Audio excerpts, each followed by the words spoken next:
Good afternoon, everybody. This is Angel Lugo, the Brooklyn native. You guys know me, some don't know me. BK native Angel Lugo, one of those motherfuckers alive. You already know we trying to make that life-changing shit. This is not music related or rap related. I gotta get back to my old ways about going on a weekly or at least twice a week, just ranting, venting, and talking about my issues. But today, there is only one motherfucking topic at hand. It is these bum-ass fucking Mets. Forgive my profanity. Forgive my language, please. And if you're not here for the explicit, if you're not here for the vulgar, I'm sorry. But they are off to a 0-4 start. If you don't know what the Mets are, the New York Mets baseball team, if you are a Mets fan, then you know my pain. You share my pain. I'm going to open this up and just go ahead and lay this out. This team does not have the proper construct. It's already looking like that the holes are not filled properly on this team. And I ain't talking about engagement and I ain't talking about penetration. I'm talking about the holes in this lineup are a fucking problem. Like, the Mets offense is more... If the Mets offense ain't anemic, I ain't a big motherfucker, is what I'm trying to tell you. All right. Now, if you hear the rain pouring out there, those are the tears of New York Mets fans. All right. Let me go ahead and crack that window so you can hear it all. All right. You hear that? Those are the tears of the Mets fans from every fucking year that believe something's going to happen. Where to start? Okay. I'm going to open up and say the Mets off-season decision making, I feel like it wasn't bad. I know some people are going to go and tell me, yo, they didn't achieve, they didn't get Blake Snell, they didn't do this, that, and the third. Listen, man. Listen. Let's start off with saying we got to pay Starling Marte fucking decrepit, handicapped ass $19.5 million for the next 3 years. All right? He's got good speed, plays good right field, he's got a good bat. I don't think that's the problem. I don't think that's the problem. Let's go ahead and just, for my baseball fans, let's structure a couple of fucking things real quick before I start talking about these games and the real fucking problem what I see with these motherfuckers. All right, you got Starling Marte in right field. Again, Starling Marte is an older dude. He's 34, about to turn 35.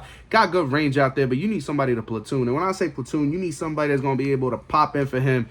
If you're playing a 2-game set or you're playing a 3-game set, you got to have somebody who's going to go out there and cover for him. He's older and shit. He brings very good bat. He brings good experience, veteran leadership, but he can't give you 140, 150 games, bro. Like, I feel like that like timeline has started close for him. Like, he 125, 130 guy, and that's what he's going to be. We're paying him a lot of fucking money, and the only way I see getting off the books is to give a prospect up and fucking get rid of the motherfucker. In my opinion, I would get rid of the motherfucker. Just me, though. Got Brandon Nimmo in center. I got no problems with Brandon Nimmo. Deserve the extension. He is one of the more undervalued center fielders and players in baseball. All right, I don't want to start breaking out statistics, but his on-base percentage is OPS plus. Trust me, the guy's a dog. I would prefer him in right field over Marte or left field instead of Marte. You feel me? And then he moved him to left to get Harrison Bader, who's now playing center field. Now, Bader, his bat ain't nothing special, bro. He can play in the elite center field. He's got good speed, but he's a bottom of the order dude. His bat is not life-changing. All right, now the infield, we already know we got Francisco Lindor and Jeff McNeil up the middle. I'll touch on Jeff McNeil in the middle. I'm very disappointed in what the fuck Jeff McNeil been producing. I don't know what the fuck they telling him to do, but this motherfucker got to get back on the aspect of pushing that ball the other way. All right, I'm just saying, like, he is not a dude that's going to give you 30 fucking jacks. I need him to stay up the middle and poke the ball where the defense is not. That is what you're specializing in. You are a very good hitter with runners in scoring position. All right, so let's go ahead and touch on a couple of things. So you got Francisco Lindor at shortstop. You got Jeff McNeil at second base. You got Peter Alonso at first base. Francisco Alvarez is catching. Third base is a fucking gap for me. It's not down like Brett Beatty. It's not down like the potential. It's not down like listen, he's a young cat. He's still developing and everything like that. But I feel like the Mets really should have went out and actually, decided, are we going to develop him or, like, what's it going to be? Because the bat don't look incredible. The bat don't look crazy. All right? JD Martinez is still not at the DH position. We got Tyrone Taylor, DJ Stewart, Zach Short, I think, and Omar Narvaez. And, like, the Mets right now, don't have the Mendoza is not running out the fucking right lineup with these dudes. All right, you want my take on how the fuck to run it? You run Brandon Nimmo, Starlin Marte, Francisco Lindor. You have Peter Alonso cleaning the hell up. All right.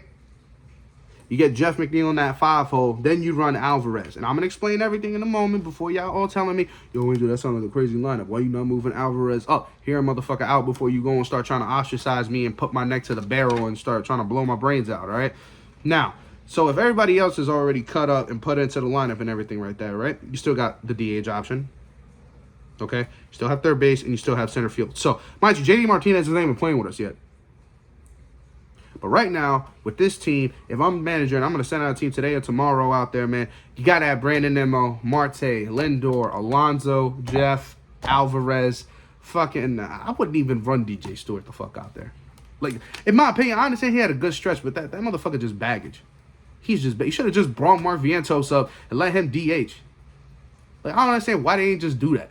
I don't understand why y'all always gotta be so fucking extra. Why y'all gotta do stupid shit? Bro, take fucking Stewart and fucking just release him and do some shit, bro. Like, I don't understand why you doing you putting this cat who can't play the field, can only hit against righties to take up a role that you don't need him to do. I don't give a fuck he got an 838 OPS last season closing out and shit, bro. He is not a long stay. He is not a life-changing kind of shit. Like, I'm sorry, you trying to get a Kyle Schwarber out of a motherfucker that is not Kyle Schwarber. Like, you getting the AA battery version of that motherfucker. Alright? So I'm going to tell you right now, straight up, the offense is anemic. I've never seen some shit like this, and I've seen some bad Mets offenses. I've seen some, like, man, I remember when Mike Baxter, Eric Campbell, like, bro, like, you don't even want Wilfredo Tovar. I know about the slums, boy. Like, I can tell you about the slum days, like John Buck, Ike Davis, like y'all don't even know, like y'all John Mayberry Jr. when the Mets was trying to develop some real trash ass motherfucker. Like, I've been through the struggle with this team, and what baffles me is, like, you know, in free agency, you got Cody Bellinger, you got Shohei Ohtani, you got, you know, everybody's over here talking about why did they add a crazy big pitcher? Why didn't they go spend money on this? Well, listen, you got Peter Alonso coming for extension. They still haven't gave him the extension yet. In my opinion, I don't understand why the fuck they haven't given this motherfucker his money. Just give him the 7 years with $20 million, bro. Just give him his money. Lock in your core. Lock in your fucking core. All right? I'm going to go from the top of the order to the bottom on my fucking speculation and my issues. Trust me, I'll cover the pitching rotation in a moment. For one, Brandon Nimmo, I got no issue with him being, he's my leadoff man. On my 2-hole man. What the Mets really need is a fucking on-base machine to get up at that top of that lineup. All right, Nimmo's a good 1-2 option. It don't matter. He is a 1-2, even a third, even a 3-hole kind of swing. Bro, he got a sweet swing. He's got good discipline, and I know damn well if somebody's ahead of him, bro, he's gonna pop off. I don't give a fuck. He entering 30, bro. Like, I feel like there's more in the can with that dude. Like, trust me, I'm a stat head. I like motherfuckers like him. They got a lot of value you just don't see. All right, Starlin Marte, I already explained on him. He is getting older. All right, and it's not about just the getting older. It's about, like, the money that we paying him isn't going to match up. That's basically $20 million in the hole for a dude, and you lucky if you get 120 games out of him.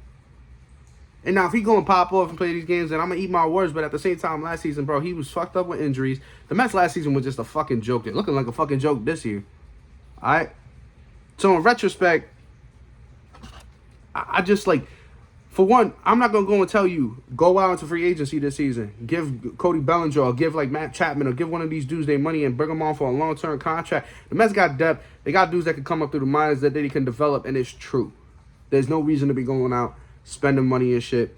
All right, so we talking about the order. The order really, I feel like the ads that they made are low gamble moves. Like, these dudes, you like Harrison Beta, fucking Omar Narvaez, bro, these are guys you could flip at the deadline. These are really guys, like, one of these dudes pop off or some shit, bro, you can flip them at the deadline.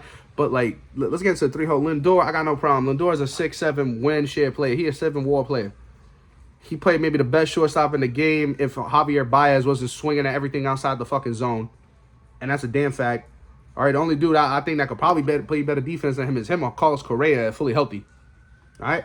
I got much to say on Lindor. He should be our 3-hole guy. He just had a 30-30 season. He's got pop in that bat. The only thing that will get him into the 2-hole for me is if you get another big boy bat. All right? So, Pete Alonso should be cleaning up. That is your biggest bat. You should have that boy cleaning the fuck up. You gotta have on-base magnets at the top of that lineup. Starlin Marte is not an on-base magnet for me. Like, Lindor gets on base, he swings it, but you gotta let him have his approach, and you gotta let these dudes warm up to everything. Yeah, and I hear you on that, but it's also again, Lindor should be a 2-hole guy. He should be even a 3-hole guy, just like I said with Nimmo. They in my opinion, they're not leadoff dudes. These guys, like, right now, the modern shortstop, right? We're playing with a lot of modern shortstops. Like, look at Corey Seager, for example. You got modern shortstops that with some of the most incredible offensive statistics and fucking swings and batting approaches that you'll ever see, bro.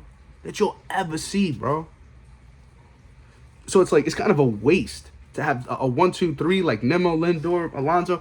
Like, all right, Alonso just deserves his money. He should be cleaning up, literally cleaning up. All right, he should be locked the fuck in, Met for life. There's no reason he should be walking around without his fucking extension. There's no reason he should have uncertainty about what's going on next year. All right, 5-hole. Only reason why I'm saying Jeff McNeil should be a 5-hole hitter. All right? After Pete go up, you want somebody that's going to clean up or somebody that's going to be, like, really high contact. Like, those 4 guys at the top of our lineup should be getting on base, getting into scoring position. Jeff need to stop trying to be God himself and stop, like, you know, his WOBA is what tricks me with him.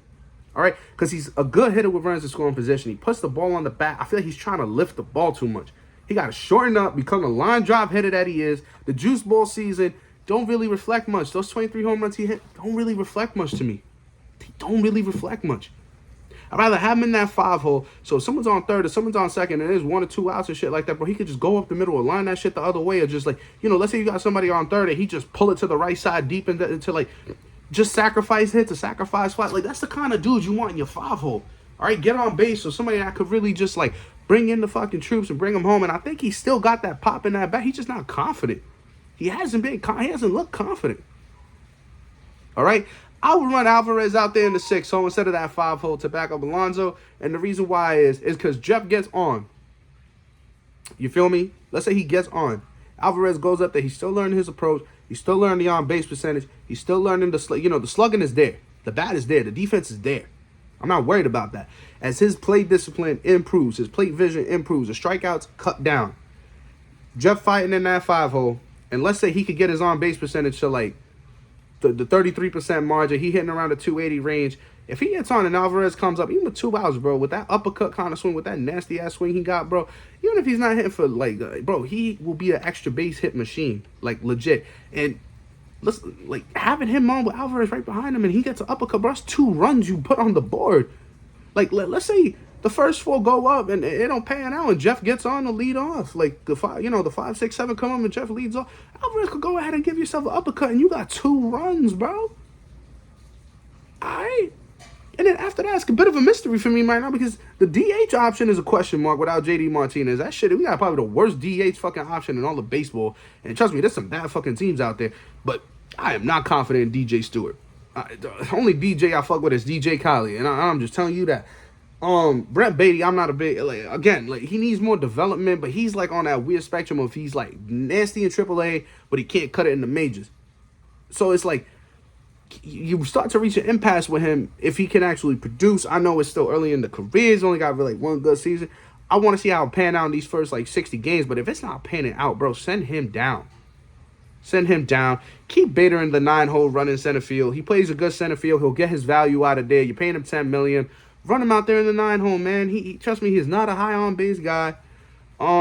He's similar to Tyler O'Neill. You know, Tyler O'Neill, like, on the Red Sox and shit, he just picked up the contract. Like, they're not crazy on-base guys. If they could find the spark and start getting on base and really improving and get that OPS up, move him up in the lineup. But 9-hole, Beatty, 8-hole, like the bottom of that order is automatic outs right now. Like, I'm not even going to cap on you, and I'm just referring back to what I was saying before. You go to free agency, and you pick up these dudes, and you bring them in and shit like that, and you think it's going to make the quick impact. It's not. It's really not. Like, these are, like, what the Mets need to really focus on right now is developing that homegrown talent. And I like Beatty. Again, I like Alvarez a lot. I was like Alvarez when he first came up because, for one, we haven't had a strong defensive catcher. For God's sake, we gave James McCann a 4-year, $10 million offer. Like, bro, we haven't had a strong catcher in forever. All right? And don't get me wrong, I want to develop Beatty. I want to see Beatty eat. I want to see him eat at third. But it's like, you know, you get to this impasse where You can't go out into free agency and be giving these dudes big contracts, and then you're stuck when you got to develop your talent. But then you're also caught on the aspect of you got your talent here, and they're not producing. So how do you find this impasse? I don't know why, like, they picked up Jose Iglesias, Joey Wendell, some of these cats. I don't understand that. Like, the dude the Mets should have picked up, in my opinion, was Whit Merrifield, that's now in the Philadelphia Phillies. Very good, strong option, high contact back, good speed. You could put him at the top of that lineup, plays multiple positions. Then again, he want to play for contender, that's him, but I would have offered him a 1 year, $8 million, 1 year, $10 million, just to come in. And Beatty is really, really piss poor against lefties, man. Get him in there. Lineup's a joke. If JD Martinez comes back, it should be no reason. There should be no reason why it's not Brandon Nimmo, Francisco Lindor, Pete Alonso, JD Martinez, Francisco Alvarez, and then you gotta literally create what's called a reset. Like when I say like literally create a reset, it's like if Nimmo, Lindor, Alonso, and let's say Martinez producing the 1, 2, 3, 4, you should have a reset. Meaning, you should have, like, Jeff come up, Marte come up, and then Alonso. The reason, Alvarez. And the reason why some people want to tell me, why would you want Alvarez in the 7 hole? He's not going to put it. Listen, man, if those 4 dudes at the top of the order is going to produce and shit, you want to basically create, like, a second order in your lineup as it is. So, like, having Jeff and then Marte, one of those dudes get on, we know Alvarez is a big home run swinger while he's getting this approach together.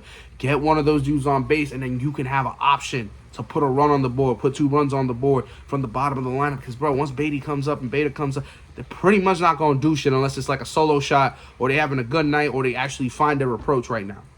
Okay? 0-4 to start the season at home is just pathetic. And losing and getting mad at Rhys Hoskins and all this shit. Listen, I understand the beef and everything, but, bro, they ate us up out there. And the starting rotation is like another one that I'm not keen on it. In my opinion, tell you it, cut up what the fuck it. I'm gonna tell you straight up what the fuck it is. Deadline time come, like Jose Quintana, you should dump him, get rid of that contract. Severino, listen, he on a rental. Manaea's on a rental. You got Miguel and you got Hauser. Man, get the fuck rid of Jose Quintana. Like, I know some people gonna say, "Oh, he's probably the best pitcher around all stuff. We got to develop our pitcher. We ain't pick nobody up." Bro, going out there and giving $20 million to like Montgomery or giving $20 million to Blake Snell over 4 is not gonna fucking change something. All right. I'm saying it because this team has other holes that need to be addressed. All right? Besides Edwin Diaz in that bullpen, I'm not crazy confident. I like Brooks Raley. Don't get me wrong. I like Brooks. I'm not crazy confident about none of those guys in that bullpen, man. This lineup don't work until that fucking pitching get in order. And I know you're going to tell me, oh, but the offense is anemic. And, you know, Manaea went out there and had a good game. He did. But it's also like on the reflection of this lineup ain't at full strength, and this lineup is going to underperform unless you start actually taking motherfuckers that are all performing and putting them to play. It is that simple. So until I see some real devastating, stupid, crazy shit, an on-far start isn't going to fucking go and set me back and have me ready to blow my brains out talking about the season over. Nah, it's far from it. This is a fucking marathon, not a sprint. But at the same time, the Mets are already looking like they're going to start disappointing. This lineup need to be shake the fuck up.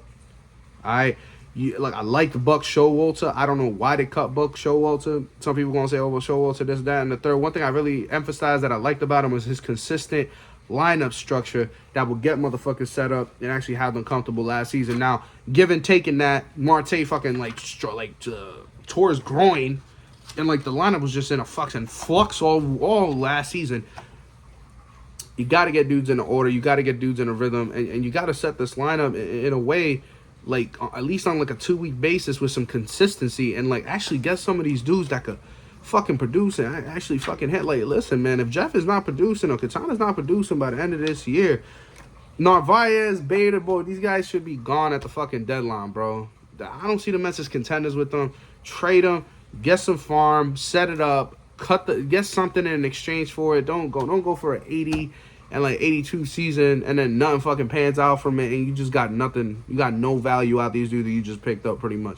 Trade them, get some value, see what's coming to the free agent market. Whoever works, keep them. Whoever don't, get rid of it.